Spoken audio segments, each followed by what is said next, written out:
Assalamualaikum warahmatullahi wabarakatuh. Salam edukasi, lifelong education, learning for all. Menggali pengetahuan bersama Kampus Maya 21. Alhamdulillah, bagaimana kabarnya sahabat semua? Mudah-mudahan kabarnya baik, tidak ada suatu halangan apapun. Dan saya juga pada kesempatan malam hari ini saya membuat video kembali untuk melanjutkan pembicaraan kita masih dalam seputar evaluasi pembelajaran, dan saya mengingatkan video yang telah saya buat yang lalu itu tentang definisi daripada evaluasi. Dan saya mengingatkan kembali sebelum kita melanjutkan pada pembicaraan kali ini, yang akan kita bicarakan yaitu tentang proses evaluasi dalam pendidikan. Jadi nanti kita akan sedikit membicarakan tentang proses bagaimana sih proses evaluasi dalam pendidikan tersebut. Namun sebelum saya melanjutkan pembahasan atau pembicaraan tentang proses evaluasi dalam pendidikan, lebih baik saya mengingatkan terlebih dahulu tentang apa itu definisi daripada evaluasi.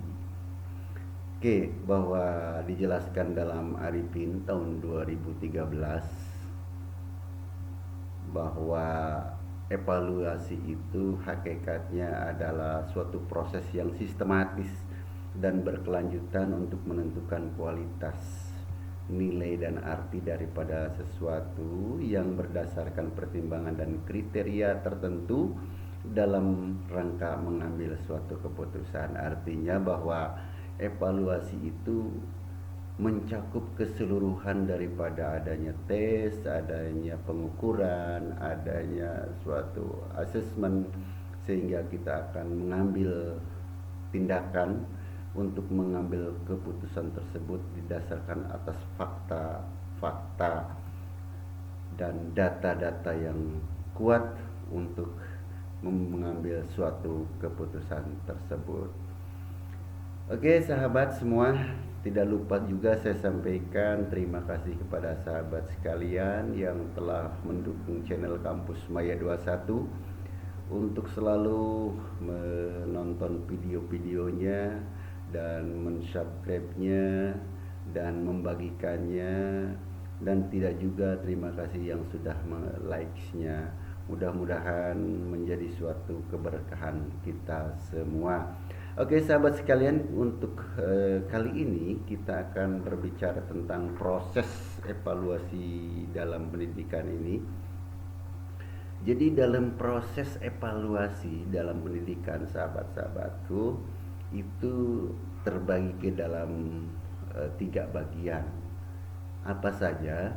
Yaitu adanya sebuah input, adanya sebuah transformasi atau proses, dan adanya sebuah output. Dan itu akan dari input, transformasi dan output itu akan menghasilkan sebuah umpan balik atau feedback. Mungkin kalau nanti ke depan saya juga akan gambarkan dalam bentuknya seperti apa. Jadi sementara ini saya tidak menggunakan media tulis atau media gambar. Jadi saya akan pelan-pelan saja, bahwa dalam sebuah sekolah itu kita analogikan bahwa siswa itu merupakan input, dan input siswa tersebut artinya kalau kita analogikan sebuah produk, bahwa itu masih dalam proses bahan yang belum jadi, masih dalam bentuk bahan.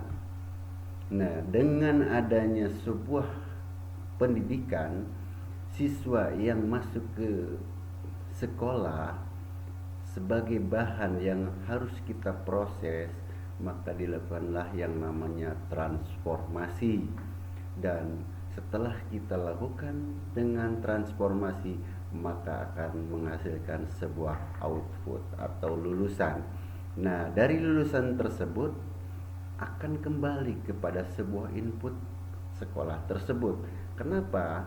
akan menjadi umpan balik, akan dilihat apakah kualitasnya bermutu atau tidak, akan kembali juga kepada sekolahnya. Oleh karena itu sahabatku sekalian, ini menjadi bahan pemikiran bagi para pengelola pendidikan juga, bagi kita sebagai pelaku pendidikan juga, baik di pendidikan tingkat prasekolah dari kober sampai jenjang paling tinggi pun, ini kita harus selalu berupaya terus mengevaluasi. Karena apa? Lulusan itu tidak hanya kita proses, lulus, kita tidak dipikirkan hasil daripada lulusannya.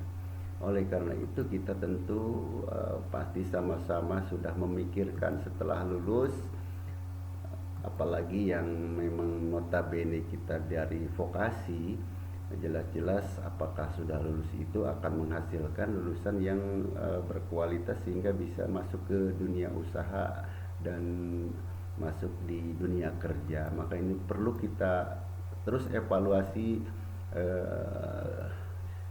satuan-satuan pendidikan kita, terus evaluasi daripada output kita apakah sudah bagus atau belum, sehingga kita terus berupaya untuk meningkatkan kualitas daripada sekolah tersebut. Oke.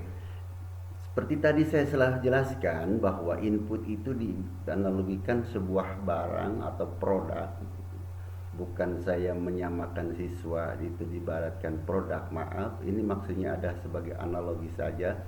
Misalkan calon peserta didik baru itu memasuki sekolah, artinya sebelum memasuki sesuatu tingkat sekolah atau institusi sekolah itu, calon peserta didik itu ada sebuah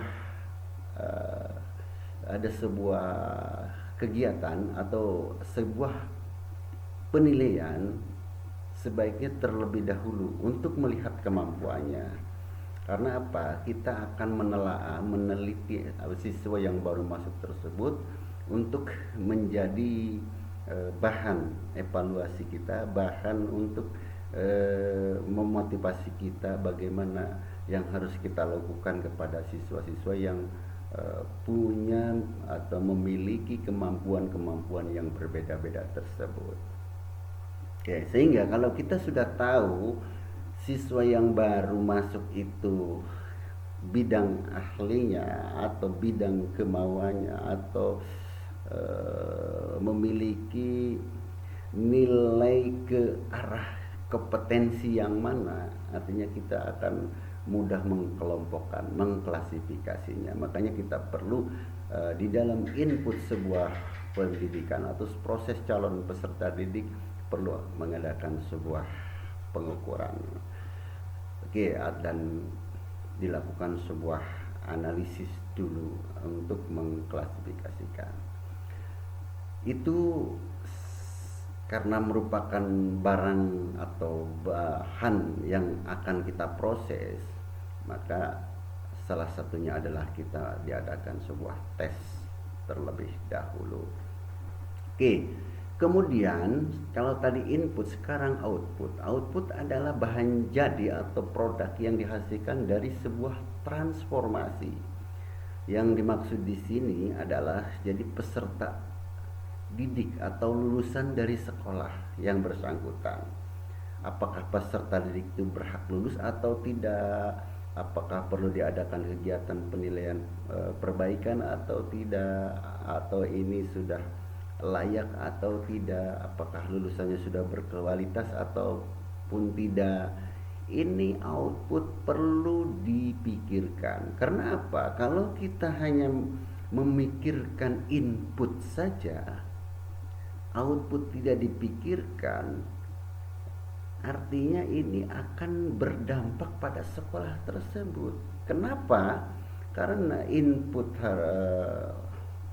diperbanyak tapi output tidak dipikirkan, artinya akan menjadi bumerang buat kita sebagai di pendidikan, karena bukan menghasilkan lulusan yang berkualitas, tapi menghasilkan lulusan-lulusan yang tidak berkualitas. Makanya ini merupakan di dalam pembicaraan ini perlu sekali kita selaku para uh, insan yang di dunia pendidikan itu memberikan, artinya untuk saya pribadi dan untuk sahabat-sahabat semua mungkin bisa menjadi guru atau pelaku atau penggiat dan lain sebagainya. Ayo kita sama-sama, jangan kita memikirkan inputnya saja tapi juga outputnya. Kemudian transformasinya bagaimana? Nah, di dalam transformasi ini setelah kita menerima input, tentu ada output, ada lulusan. Kalau input itu penerimaan peserta didik baru, ada outputnya, itu adalah lulusannya, dan diolah menggunakan sebuah transformasi. Apa sih transformasi itu? Mengubah dari bahan yang belum jadi menjadi bahan jadi. Kalau kita di sekolah, artinya itu kita mentransformasi dari siswa yang belum memiliki kompetensi, kita mengolah menjadi siswa yang memiliki kompetensi. Sehingga kalau kita mampu mengolah tersebut dengan baik, maka akan menghasilkan lulusan-lulusan yang baik dan sekolah kita pun akan menjadi baik. Jadi ini merupakan tantangan kita semua, harus kita upayakan, transformasinya pun harus lebih baik lagi sehingga kita memiliki output yang baik. Tetapi dalam transformasi perlu kita waspadai, karena kita akan menghasilkan output yang baik tentu harus didukung oleh unsur-unsur transformasinya. Di sekolah itu kalau tidak didukung oleh beberapa unsur transformasi, maka outputnya tidak akan bagus. Apa saja yang mendorong supaya outputnya bagus? Ada beberapa, saya ini akan menyampaikan 4 saja, ya, di antaranya guru dan personal lainnya, termasuk di dalamnya metode mengajar dan sistem evaluasi perlu dipikirkan juga, sarana penunjang juga perlu diperhatikan, dan sistem administrasi atau manajemen pun menjadi salah satu bagian unsur transformasi agar lulusan kita menjadi baik. Kenapa guru dan personal lainnya? Tentu guru itu adalah pencetak yang memproses dari siswa yang tidak tahu menjadi paham, dari yang belum memiliki ilmu diproses harus mendapatkan ilmu, dari yang tidak memiliki kompetensi harus memiliki kompetensi, sehingga seperti tadi umpan baliknya lulusannya hasilnya pun akan menghasilkan informasi yang baik, baik yang menyangkut output maupun transformasi. Sekarang kalau sudah bagus di transformasinya, di prosesnya, mendidiknya dan lain sebagainya, dan outputnya udah suaranya bagus, siapa yang bagus? Tentu dari pelaku-pelaku pendidikan tersebut atau sekolahnya pun akan menjadi bermutu, lulusannya bermutu dan siap pakai untuk memenuhi harapan masyarakat. Maka perlu sekali dilakukan sebuah evaluasi, apakah kita ini sudah bagus atau tidak. Pentingnya evaluasi akan mengerucut evaluasi pada guru. Kalau kurang di dalam pembelajaran mungkin merubah metode, strategi, model, sistem yang ada yang saat ini masih konvensional harus dirubah. Ini penting sekali, sehingga sarana yang belum lengkap mungkin kita lengkapi, sistem administrasi yang belum baik kita perbaiki, sehingga akan terjadi suatu transformasi yang bagus, dan sekali lagi outputnya bagus dan feedbacknya akan menghasilkan nama baik sekolah atau satuan pendidikan tersebut. Oke, sekarang penyebab-penyebabnya sahabat semua. Apa saja penyebab-penyebab yang akhirnya itu input atau dan lainnya kurang bagus? Penyebabnya ini karena kurang ada input, melihat input yang tidak berkualitas. Misalkan input yang tidak berkualitas. Jadi kita ini sebelum mengadakan suatu proses input, penerimaan peserta didik harus seperti tadi telah saya sampaikan, itu harus ada suatu tim untuk menguji, mengkaji, menganalisa sesuai dengan klasifikasinya. Mungkin juga bisa penyebabnya tidak berkualitas transformasinya, bisa tidak berkualitas outputnya dari guru dan personalnya yang kurang tepat misalnya, atau berkurang kualitas, bisa bukan ahli di bidangnya. Misalkan saja guru matematika dari guru bahasa Inggris misal, atau sekolah dari guru bahasa Indonesia dari guru IPS misal. Ini pun akan berdampak kurang bagus. Karena apa? Keilmuan itu setiap personal akan berbeda-beda, sehingga bagaimana memproses transformasinya, mengaduknya, mengolahnya, menggodoknya, itu akan kurang bagus hasilnya. Sehingga apa? Yang akan terjadi outputnya kurang bagus, akhirnya feedbacknya pun untuk nama baik kita semuanya kurang bagus.